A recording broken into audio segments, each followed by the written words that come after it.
Ya, assalamualaikum warahmatullahi wabarakatuh. Selamat malam ya rekan-rekan. Jumpa lagi dengan saya Bimanyu ya. Apa kabar? Semoga selalu sehat ya. Sehat, semangat bekerja untuk keluarga. Nah, mungkin dalam beberapa hari ini sudah sering mengikuti perkembangan produk di AB ya. Kali ini kan yang mau saya rilis itu adalah Power Supply Unit atau PSU. Ya. Power Supply Unit ini memang dari saya produk 2018 start tuh sampai sekarang belum mengeluarkan yang namanya PSU atau Power Supply ya. Karena PSU itu kompleks, nggak semudah yang dibayangkan.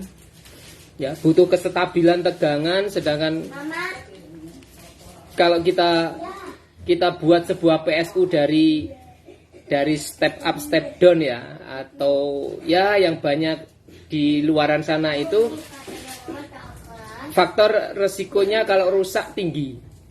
Artinya nggak bisa diperbaiki. Kenapa? Karena beli modul pabrikan hanya ditambahin sama SMPS, habis itu dirangkai, kasih volt ampere, sudah jadi PSU. Tapi begitu ada kerusakan, jenengan atau teman-teman mau serviskan kemana ya. Makanya 2018 ada blower solder, 2019 ada tambahan preheater, 2020 blower solder juga tapi yang versi Atmega full, kemudian 2021 ribbon blower ya. Ribbon blower itu yang saya maksud ribbon itu perpaduan antara software dan hardware. Jadi begitu softwarenya bermasalah, hardwarenya masih bisa digunakan, blowernya masih bisa dipakai untuk cari uang. Tapi yang jenengan beli blower pabrikan yang digital yang harganya jutaan itu ya, mungkin 1 juta lebih, 2 juta lebih, begitu rusak di programnya selesai, blowernya nggak bisa dipakai karena semua terkontrol di program. Demikian juga kalau misalkan sudah rusak di hardwarenya, jenengan cari komponen blower itu kemana gitu, kemana mau menserviskan, kemana mau tanya ya. Nah mungkin juga dari tokonya mau dikirim ke Cina sana, nggak mungkin juga ya. Nah oke, kembali ke PSU aja. Nanti kalau saya cerita panjang lebar, liku-liku AB mulai start dari 2018 sampai sekarang. Ini saya dua buah PSU sudah di order, sudah di request sama beliau Kang Mas Irawan Margono sama Kang Agus ya. Tadi udah transfer juga. Saya buka untuk 10 orang pertama dengan harga cuma 1 juta. Ya, harga lelang saya 10 orang pertama 1 juta. Jenengan kalau melihat dari speknya, uang 1 juta itu menurut saya tapi kalau jenengan nggak tahu ya, itu cukup murah dan terjangkau. Kenapa? Dengan spek SMPS 30 ampere sebagai pendukung loh. Adik papa ambilkan itu mas, ambilkan barang itu loh ya. Speknya pakai SMPS 30 ampere 24 volt. Itu di depan adik, hop. Nah itu udah. Yang besi itu loh, bawahnya, bukan itu. Ya, itu bawa ke tempatnya papa. Ya. Dengan spek SMPS 30 ampere 24 volt tuh harganya sudah 400 sampai 400. Bukan yang itu, yang box itu. Nah, ya. Dengan spek itu sudah harganya 400 ribuan loh SMPS itu. SMPS 30 ampere. Mas Haryati di Surabaya ya, kayaknya aku ingat-ingat udah pernah beli MBR kalau nggak salah ya. Jenengan pasti paham, ini pasti tahu. SMPS 30 ampere itu harganya wis 400-an ribu. 400 sampai 500 ribu dengan kapasitas 720 watt, Mas. 720 watt. 24 kali 30 720 watt, tetapi nggak mungkin 720 watt itu semua akan dipergunakan karena 25% dari powernya SMPS ini pasti digunakan untuk operasionalnya dia sendiri. Untuk operasionalnya dia sendiri 75% itu yang bisa kita serap. 25% dipakai dia. Dengan kata lain sekitar 540-an lah. Anggap aja 500 sudah. 500 yang dipakai untuk suplai ke eksternal. Maksudnya mungkin ke PSU, ke alat-alat lain gitu ya. Ini aja udah 400 ribu. Casingnya box akrilik ini antara 250 sampai 300 berapa sudah? 700 ribu kan? Itu hanya casing dengan SMPS-nya doang loh. Belum komponen-komponen pendukung yang lain. Dalam PSU ini ada 12 MOSFET. 12 MOSFET, kemudian banyak komponen proteksi, kemudian elko-nya juga gede-gede, lalu gulungannya, lalu ya setetek bengeknya lah di dalam itu. Jadi kalau menurut saya sendiri dengan budget cuma 1 juta itu terjangkau, biarpun di pasaran ada yang harganya 900. Ya toh? 900.000 udah dapat PSU dengan 5 ampere 30 volt, oke. Tampilannya mewah. Begitu ada kerusakan, jenengan kebingungan sendiri. Mau tanya saya juga nggak tahu. Sirkuit pabrikan saya nggak tahu. Ya. Kalau AB, karena kita buat dari nol, jenengan pasti atau teman-teman terutama yang di grup itu pasti ngelihat perkembangan produksi mulai saya bikin video PSU live pertama, kedua, ketiga sampai terjadi di dalam box ini, jenengan pasti tahu. Yakin itu pasti tahu. Ya. Nah, fitur yang ada di PSU AB ini satu, ada yang namanya OCP, Over Current Protection. Ya. Fungsinya apabila terjadi short atau jenengan bisa memproteksi, ya. Kalau PSU kan memang wajib ada proteknya. Apa di sana nak? Jangan ngobrol ya. Saya nggak tunggu di sana. Ya. Ya. Kalau PSU pasti ada protek, tapi kalau MBR enggak. Makanya saya bilang PSU dengan MBR itu beda, bukan aduannya, bukan PSU bisa jadi MBR jadi PSU, jangan. Kalau sesuai dengan apa yang tak omongkan, standar operasional prosedurnya, kalau PSU itu kan tegangan stabil ya mas. Dan ini PSU bisa sampai 20 ampere loh ya.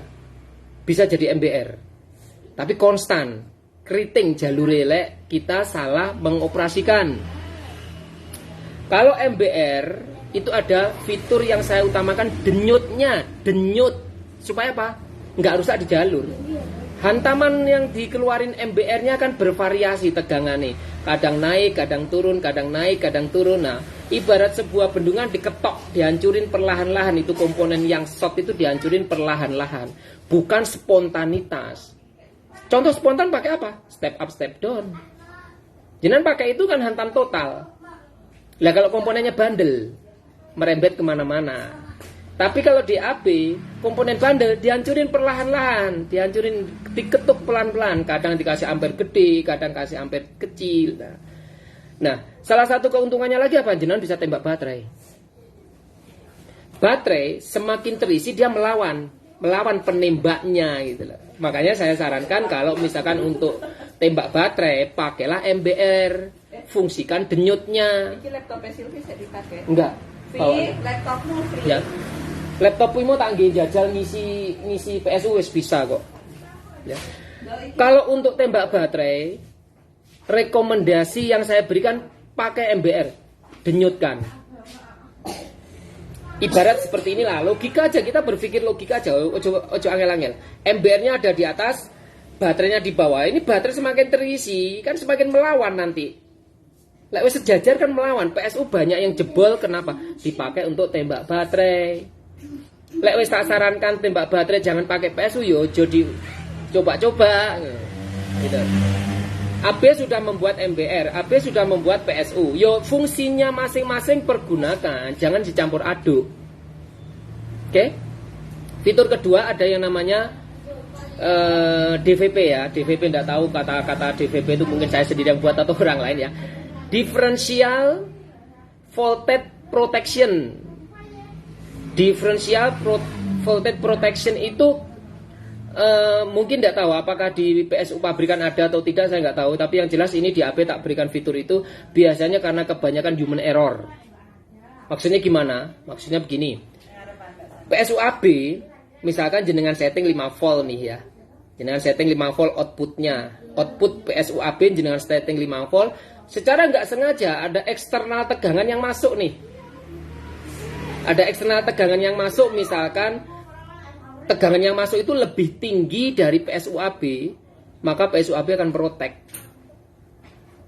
Tabrakan yang AB akan protek supaya apa? Supaya aman, supaya nggak rusak.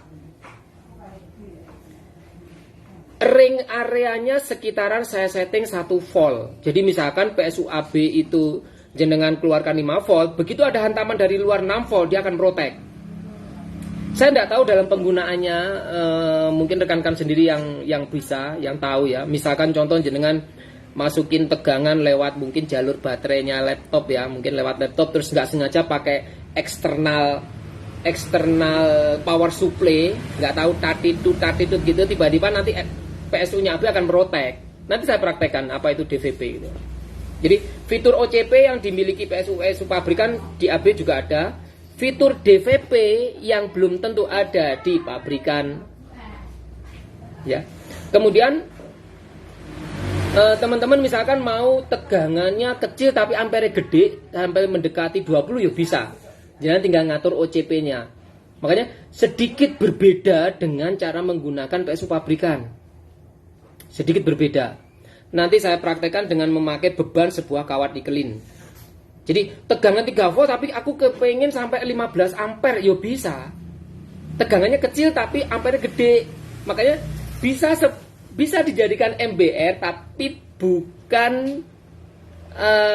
bukan peruntukannya kalau PSU ini dijadikan MBR. MBR lebih tak prioritaskan pada apa? Pada denyut, Mas. Saya sudah buat kan dari awal dulu versi 1 standar yang di bawah 2 volt, kemudian versi 1 upgrade 2 sampai 5 volt, kemudian ada versi auto ampere 2022. Itu yang dari 0 sampai 5 volt dengan intensitas 30 sampai 40 ampere. Bahkan nanti ini masih ada pengembangan lagi. Makanya namanya DIY, do it yourself, itu banyak pengembangan itu wajar. Jangan pernah nunggu produk terakhir dari AB karena kita selalu berusaha untuk mengembangkan terus. Apa yang Anda butuhkan saat itu, yundang beli aja, dipakai kerja kok. Nanti kalau ada upgradean lagi, mau beli lagi ya monggo. Itu gaman atau senjatamu untuk kerja, Mas, gitu loh. Nek senjatamu untuk kerja aja nggak kau lengkapi, begitu ada permasalahan, aduh iya, coba saya punya MBR ya, cepet ngerjainnya. Penyesalan nggak ada di depan, selalu ada di belakang. Oke, nggak panjang lebar karena saya juga mau ada acara keluar kota habis ini. Tak tunjukkan apa namanya PSU-nya. Seperti ini tampilannya ya, seperti ini tampilannya. Mungkin kena bayang-bayang ya. Ini kan stand. Ini stand nanti saya untuk naruh kamera ya. Saya taruh di sini ya. Saya tulisnya di sini PSU Power Supply Unit. Kemudian untuk PC laptop. Dan di bagian sini itu adalah display nama. Ini bisa request nama apa gitu. Kemudian ini sudah pernah saya kasih 4 digit ya. Di sini udah pernah tak kasih 4 digit tapi ngaco. Pembacanya ngaco karena 19 volt bisa keluar sampai 60 ampere. Nah, 19 volt bisa keluar 60 ampere dengan beban kawat nikelin. Kemudian di sebelah sini ini bukan ampere, tapi ini kalibrasi ya, kalibrasi. Artinya di sini nanti ada tegangan misalkan 2,5 volt itu dengan proteksi setengah ampere. Jadi PSU ini dengan setengah ampere aja dia udah bisa protek ya, PSU ini. Jadi 2,5 sampai sekitaran 3,8 ini saya ring kalibrasi pengaturan ampere, bukan output ampernya, bukan. Misalkan di sini tertulis 2 ampere, nanti dipikir oh ini keluarnya 2 ampere kan, bukan. Ini kalau saya setting 3,8 di sini nanti bisa keluar sampai 20-an ampere. Ini setting kalibrasi dan nanti kalau jenengan atau teman-teman sudah punya, jenengan apa ya, titeni dewe lek ngarani tandai sendirilah. Kalau saya setting 2,5 volt itu berarti proteksi di setengah ampere. Nanti kalau saya setting 2,7 volt itu nanti mungkin proteksi di 2 ampere. Kalau saya setting 2,8 nanti proteksi di 3 ampere. Nah, seperti itu jenengan ukur sendiri. Ngukurnya pakai apa? Pakai kawat nikelin bisa. Nanti kalau sudah tahu baru jenengan tandai atau bikin semacam oret-oretan kertas. Oh sekian kalibrasinya sekian tuh bisa mengeluarkan atau memproteksi sekian ampere gitu. Nah kalau misalnya jenengan pengen ganti ini dengan 4 digit ya monggo silakan. Ini bisa jenengan ganti sendiri. Yang jelas udah pernah tak coba dengan 4 digit kok ngaco gitu. Ya. Cuman ada 2 potensio voltase dan potensio kalibrasi ampere. Kalibrasi output proteksinya itu loh, over OCP lah ini potensio OCP, over current protection. Jadi berapa ampere yang jenengan akan batasi itu di sini. Di sini yang jenengan akan batasi OCP-nya. Kemudian ada tambahan USB. USB ini sama dengan outputnya di sini. Jadi misalkan jenengan mau ngecas laptop pakai USB-nya ini ya bisa. Atau pakai ini juga bisa, tinggal dijepitkan ke probe soketnya charger itu, yang penting jangan terbalik ya. Nah, oke. Kalau misalkan kita nyalakan, kalau misalkan ini saya nyalakan ya. Nanti pertama kali ada suara buzzer itu harus jenengan tekan proteksinya dengan rilis atau jenengan off kan. Ya, contoh kayak gini kalau saya nyalakan. Belum tak colok sih listriknya. Ini ya. Oke. Kalau dinyalakan. Nah, ada suara seperti ini. Kalau PSU pabrikan yang 2 ampere 1 ampere itu kan dia akan hilang dengan sendirinya. Kalau AB enggak, ini harus dirilis. Harus dibuang. Jadi sekali lagi saya matikan. Begitu saya on kan, nanti dia proteknya langsung kerja. Ya, proteknya langsung kerja. Ini saya on kan. Ada bunyi kan, protek. Ini rilis dulu. Nah, setelah dirilis, lampu proteknya mati, tegangannya muncul. Oke. Nah, ini jenengan bisa atur nih berapa voltasenya, mulai dari 3,3 sekian ya, 3,3. 3,3 berarti kalau untuk HP masuk, karena HP pakai 3,7. Ini bisa sampai sekitar 24 volt. Ringnya cukup lebar sekali loh ya. 24,1 volt. Atau anggap aja 24 lah ya. Ringnya cukup lebar loh ini. Ya, ringnya cukup lebar. Oke, biar saya nggak pegang, taruh di stand tadi.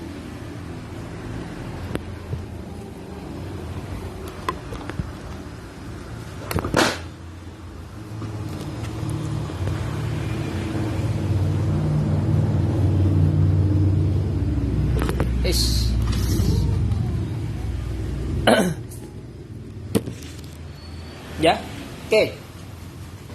Di sini, di bawah sini ini tak pasang kawat nikelin nih. Ini kawat nikelin ada di bawah sini. Enak nggak ya? Kelihatan nggak ya? Coba di sebelah sini aja lah, coba. Coba di sebelah sini ya. Oke, mungkin masih kelihatan ya. Ya, masih kelihatan ya. Nah, di sini ada kawat nikelin yang saya pasang nih. Ini kawat nikelin sepanjang 40 cm. Sepanjang 40 cm ya kawat nikelinnya ya. Nah, oke. Satu, kita mau bahas dulu yang namanya OCP, Over Current Protection ya. Contoh kayak gini. Tegangan 3,3 volt ya. Tegangan 3,3 volt. Ini proteksi ampernya tak perkecil atau OCP-nya paling rendah. Jadi bisa lihat berapa ampere dia merotek. 1 ampere dia merotek. Ya. Saya ulangi. Ini dilangsungkan loh ya, dilangsungkan loh. 1 ampere merotek. 1 ampere merotek. Jadi begitu jenengan ada atau teman-teman misalkan nyeting 1 ampere protek, ya dia akan ikutin protek. Oke. Satu ini tak jepit di sini ya, tak jepit di sini di kawat nikelin. Sepanjang hampir 40 cm ya. Nah, kenapa jadi 0,4? Karena ada beban kawat nikelin sepanjang ini. Kalau saya langsungkan 1 ampere protek. 1 ampere protek 1,2, 1,3. Ini tombol rilis proteknya. Ya, 1 ampere protek. Sekarang saya taruh di sini. Ini kawat nikelin ya. Nah, kalau saya pasang di sini nggak sampai 1 ampere dia protek. Gitu? Setengah ampere loh protek. Proteknya tak buat paling kecil setengah ampere dia protek. Oke? Nah, ini 2,5 ya. Ini tegangan 2,5 itu kalibrasi ampere. Kalau misalkan ini tak naikkan, ya saya naikkan misalkan di 2,7 misalkan ya.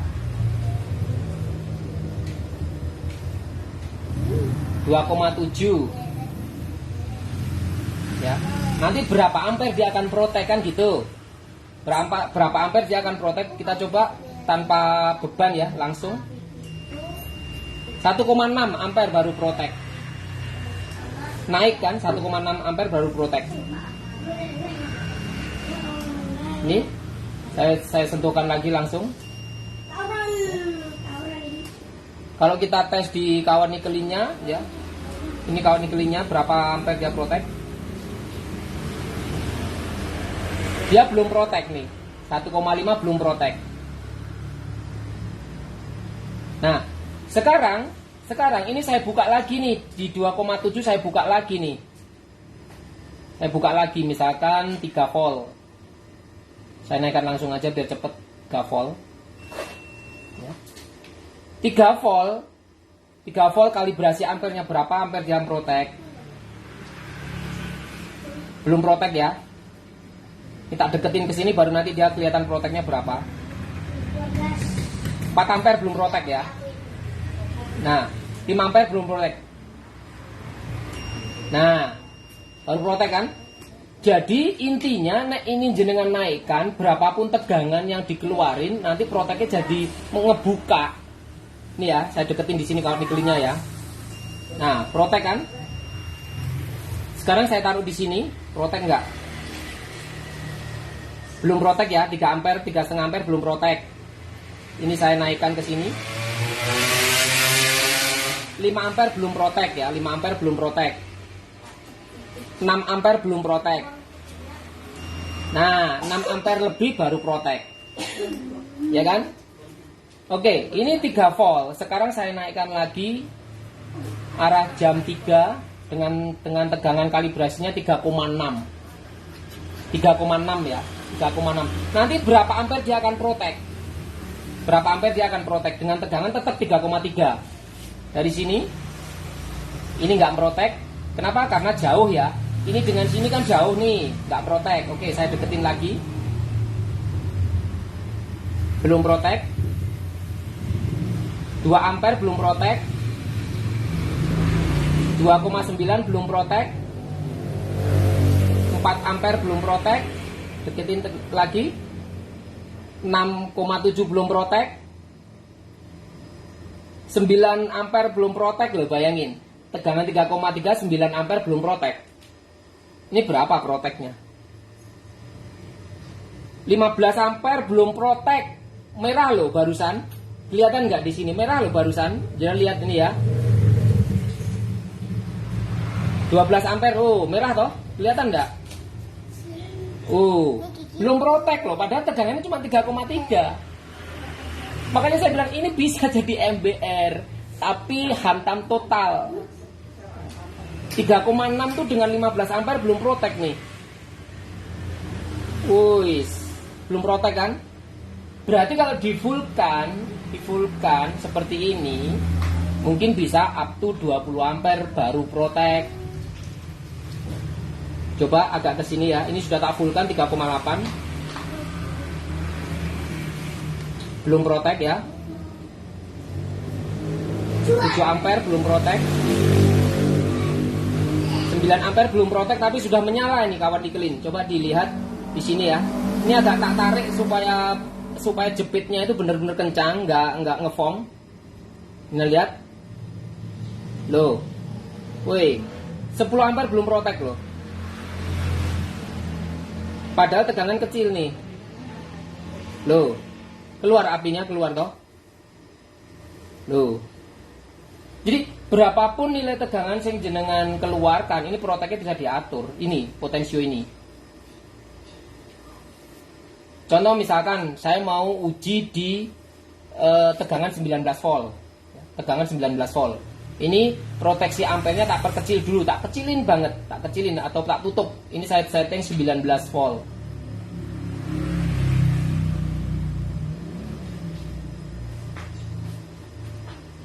Oke, ya. 19 volt atau 19,2, 19 volt ya, atau 18,9. Saya buat OCP-nya paling kecil. Kita tes dari sini. Protek ya. 0,6 ampere sudah protek. Padahal tegangan 19. Nih, sekali lagi. Ya, protek ya. Lalu ini saya buka, saya naikkan di 2,7 coba ya. Kita naikkan di 2,7. Oke, 2,7 itu berapa dia protek? Sudah protek ya, sudah protek. Kita naikkan lagi coba di 3. Di 3, kalibrasinya di 3. OCP-nya kita buka di 3. Masih protek. Kita buka lagi di arah jam 3 ya, di arah jam 3 sore atau 3,5. 3,5 ini dengan hampir 19 volt masih protek enggak? Nah, enggak protek toh. 10 ampere loh. Berarti ini saya buka dengan ampere lebih dari 10 pasti baru protek.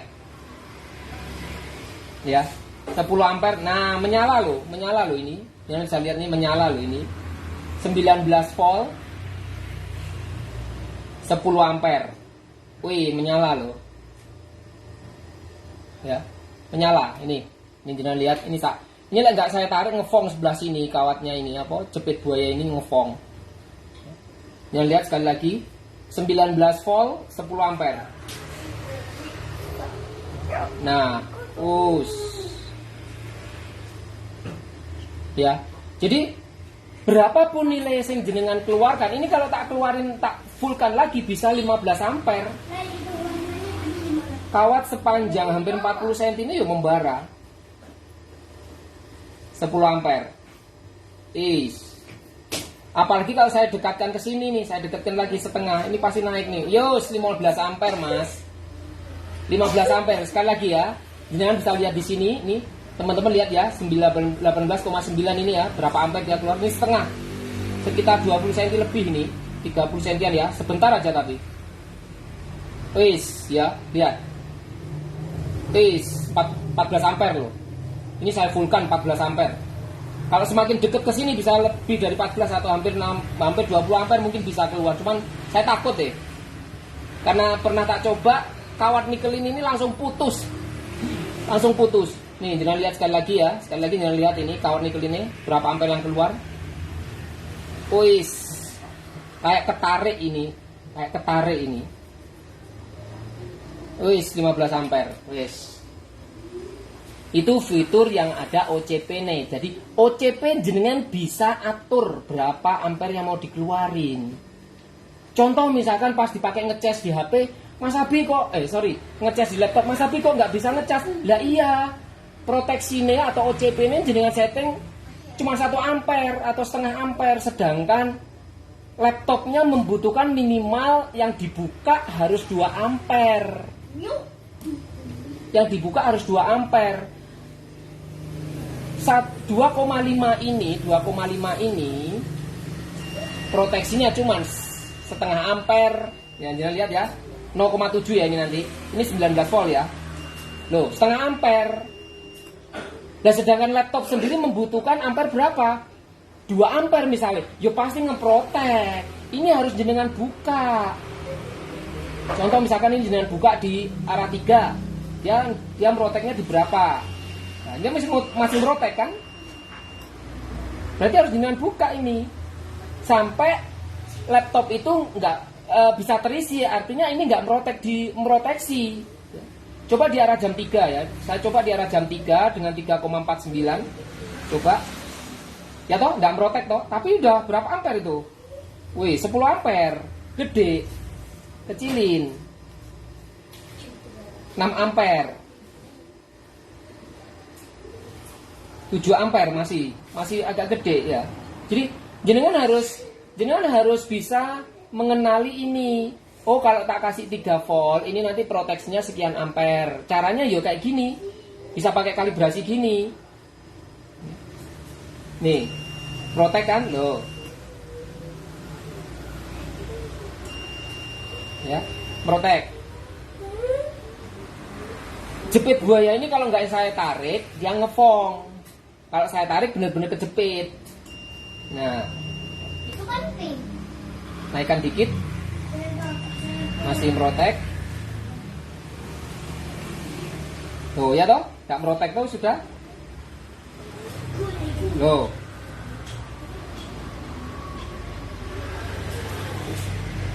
Oke. Mungkin nanti kalau misalnya jenengan bingung bisa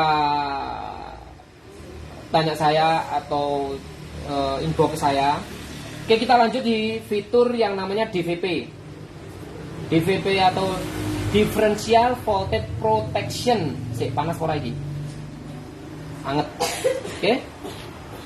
Differential voltage protection itu kebanyakan human error. Misalkan seseorang itu memakai 2 PSU, satu PSU-nya AB, satu PSU eksternal untuk nginjek mungkin untuk apalah.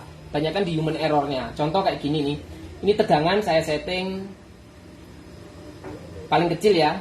Misalnya 3,3 volt. Ini ada baterai. Baterai ini saya rangkai secara seri. Ya. Baterai kalau dirangkai secara seri, misalnya tegangan baterai ini 3,7 berarti nanti 7,4 ya. 3,7 kali 2 kan 7,4. Oke. Pada saat jenengan make PSU ini, misalkan nih, ya, misalkan nih ya.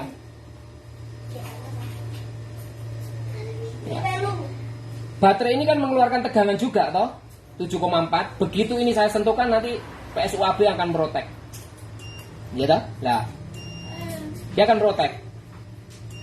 Tuh. Dia akan protek, begitu kita dia akan protek terus dia akan ngenol. Ini kebanyakan human error misalkan menggunakan 2 buah PSU yang saling bertabrakan, tegangan bertabrakan. Intinya di atas tegangan PSU AB nanti ini yang akan memproteksi diri. Kayak gini memproteksi diri. Kan? Dia akan turun tegangannya. Setelah dia turun atau udah mau mendekati 0 baru kita rilis. Ya.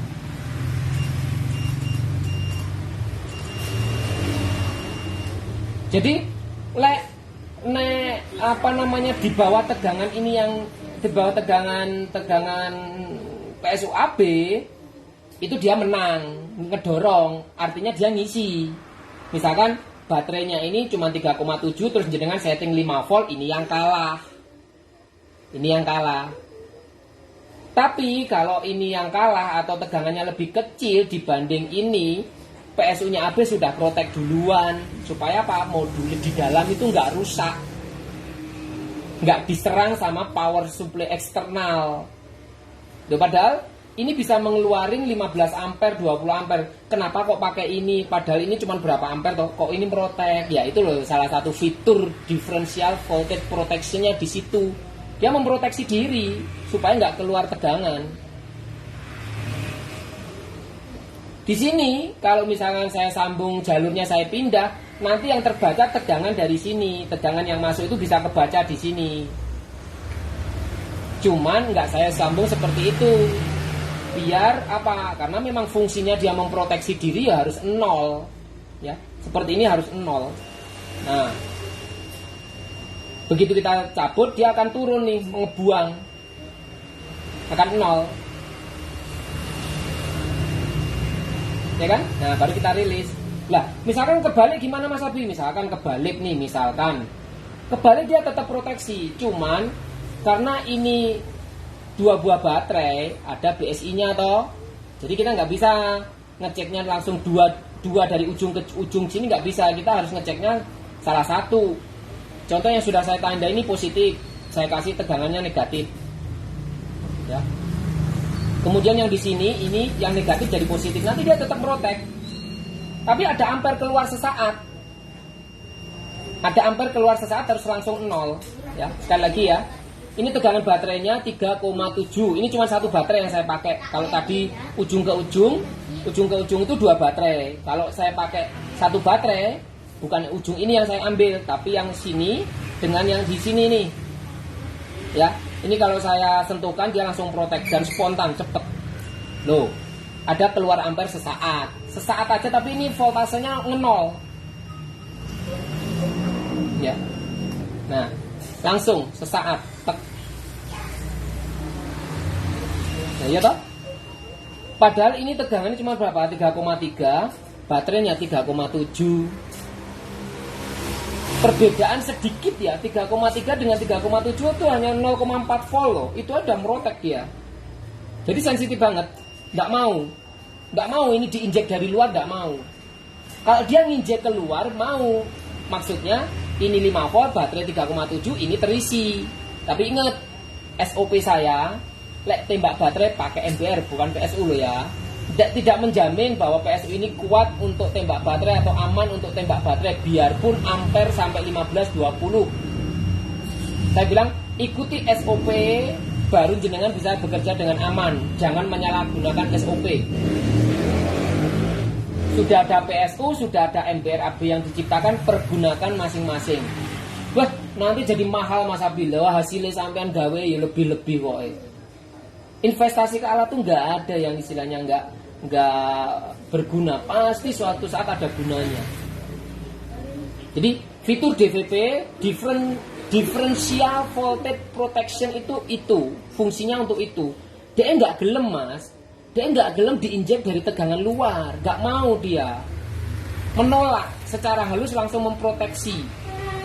Nek PSU yang lain jenengan coba aja, ada 2 buah PSU, langsung jenengan ketemukan plus dan plus, min dan min, ketemukan 2 buah PSU, nanti mana yang bisa memproteksi, berarti itu ada fitur DVP-nya. Tapi jangan langsung disentuhkan terus ya, coba aja sesaat. Kalau dia nggak ada, jangan dilanjutin, jebol nanti PSU sampean. Jangan dipaksakan, karena ini fitur tambahan yang saya nggak tahu nanti fungsinya untuk apa, tergantung teknisi nih, pinter-pinternya teknisi menggunakan itu. Atau dari salah satu sisi keamanannya juga ada sudah ini, lebih safety, karena nggak mau diinjek dari tegangan dari luar. SOP-nya ya, SOP-nya itu tadi, misalkan ini saya matikan, ya saya matikan. Begitu saya nyalakan, ada suara bunyi tit, itu ya, suara bunyi tit itu resetnya kerja, harus dimatikan. Kalau pabrikan, sing 2 ampere, 1 ampere itu biasanya setelah bunyi kan dia mati nih. Kalau ini enggak, ini rebutan tegangan untuk merotek dan tidak, rebutan lah istilahnya. Nah, jadi SOP-nya pertama setelah dinyalakan gini, ada bunyi seperti ini masih 000, rilis. Begitu jenengan tekan resetnya, lampu kuningnya mati, baru jenengan pergunakan.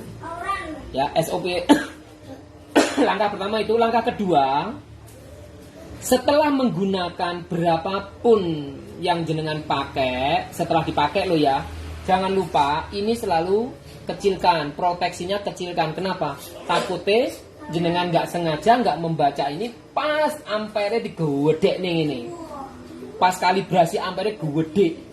Nanti yang dikeluarkan ini biarpun tegangannya 3 volt, dia juga bisa sampai 20 ampere. Jadi nek nggak membutuhkan proteksinya dibuka total, kecilin aja, lebih aman. Kecilin di sini. Jadi SOP pertama atau tata cara menggunakannya satu, setelah dinyalakan itu pasti ada proteksi yang kerja ya. Kayak gini, satu, mesti ada bunyi pip gitu, tegangan belum keluar, dirilis. Nah, ya, setelah dirilis, jenengan perhatikan ini berapa toh proteksi yang saya pakai? Oh, 2,5 sekitar 1 ampere, sekitar 1 ampere, gitu? Nah, 1,5 ampere sekitar itu. Nah, contoh misalkan untuk HP berapa di setting? 3,7. Oke, 3,7 nih. Kita setting 3,7. 3,7, oke. Nah, 3,7 kasih proteksi terendahnya aja. Berapa sih dia akan protek? Nah, protek kan 1,2. Berarti nek HP-mu nek konsleting di atas 1,2, pasti ini protek. Lek sampean naikkan ini proteksi nih, dihajar nanti sama ini.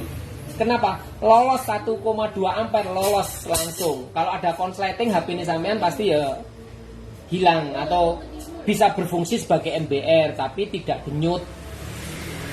Soalnya pasti tinggi itu. Pasti naik proteksi ampere. Dari tadi 1,2 dia bisa lebih 1,6. Karena ini jenengan buka. Dua SOP itu penting, dua langkah itu penting ya. Harus ingat, ini selalu mainkan dari kecil. Mainkan OCP-nya dari proteksi ampere terkecil. Itu penting banget. Hanya ini aja diputer. Kalau pabrikan mungkin dia langsung loss tinggi seperti ini, loss tinggi mungkin ya. Saya belum pernah punya PSU pabrikan yang sampai 5 ampere 6 ampere. Nah, jenengan setting ke sini 3,3 voltnya bisa keluar 20 ampere.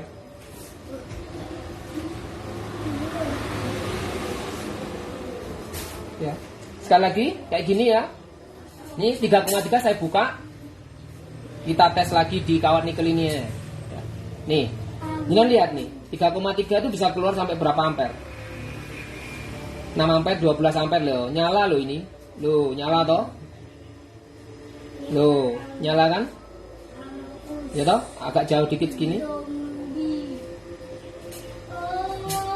6 ampere.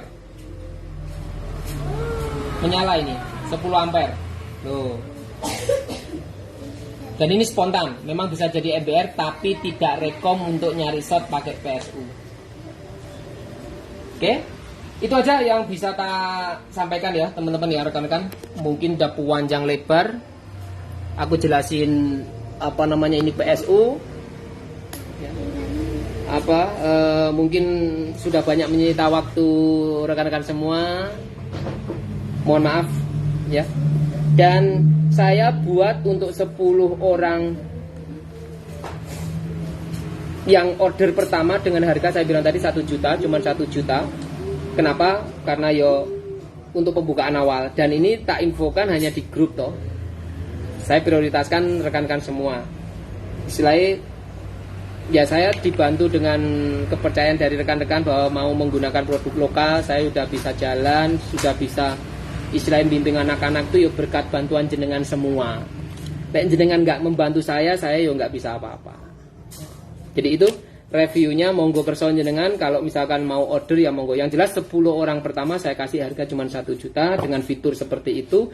Nek kurang puas monggo di luaran sana ada yang lebih mewah, ada yang tampilannya mewah, ada yang bagus, ada yang sampai 30 volt dengan 5 ampere, 6 ampere, tapi harganya yo lumayan ya.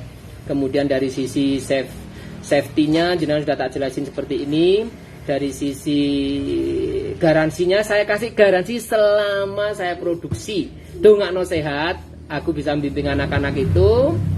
Terus jenengan juga bisa mendapatkan support layanan perbaikan garansi jasa servis selama saya produksi. Tidak termasuk spare part ya. Tidak termasuk spare part. Nek spare part tetap ganti. Seperti biasa elektronik kita nggak bisa prediksi kok. Salah operasional, salah prosedur, atau tiba-tiba salah satu komponen atau MOSFET-nya jebol ya diganti. Tapi tidak semahal saya beli baru, enggak. Hanya komponen itu aja. Dan itu semua ada di saya. Spare part-nya ada semua di saya karena memang kita buat dari nol. Kalau untuk tampilan monggo kerso jenengan mau minta istilahnya minta Kang desain logonya, aku minta logoku di sini, monggo silahkan. Jangan mau minta logo seperti apa silahkan, nanti tak buatin. Terus kalau dimensinya kayaknya nggak terlalu gede-gede banget kok. Dimensinya nanti saya ukur lah, dimensinya berapa ya. Biasanya teman-teman tuh ada yang Kang dimensinya berapa, sebentar tak carikan penggaris ya. Ini pernah tak kirim dulu, dimensinya sama kok seperti yang tak kirim ke Bang Solikin ya. Lebar ya, ini lebar. Atau panjang ke belakang ini 17 cm.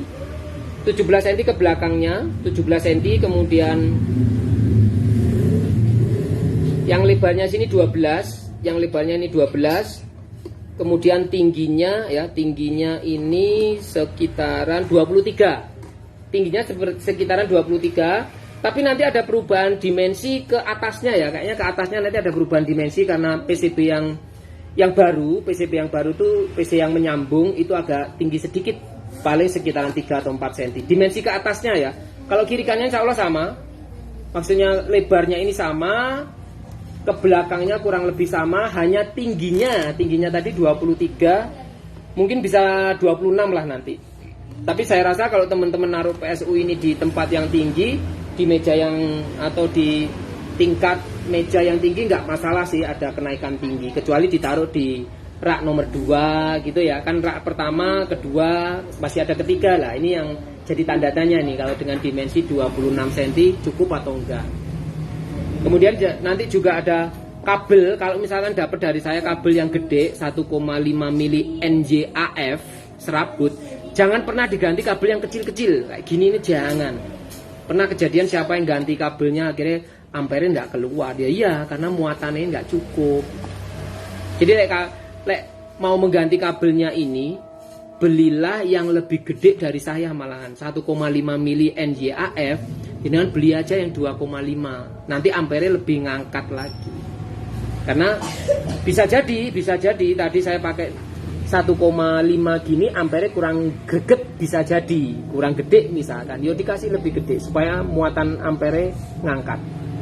Oke, itu aja. Terima kasih sudah 2 yang diorder, Guru Irawan Margono sama Kang Mas Agus di Bali kalau nggak salah udah transfer ke saya. Terima kasih banyak. Hari Senin nanti kita progreskan, saya potongkan boxnya, mungkin Selasa atau Rabu bisa saya kirim. Selamat malam, assalamualaikum warahmatullahi wabarakatuh.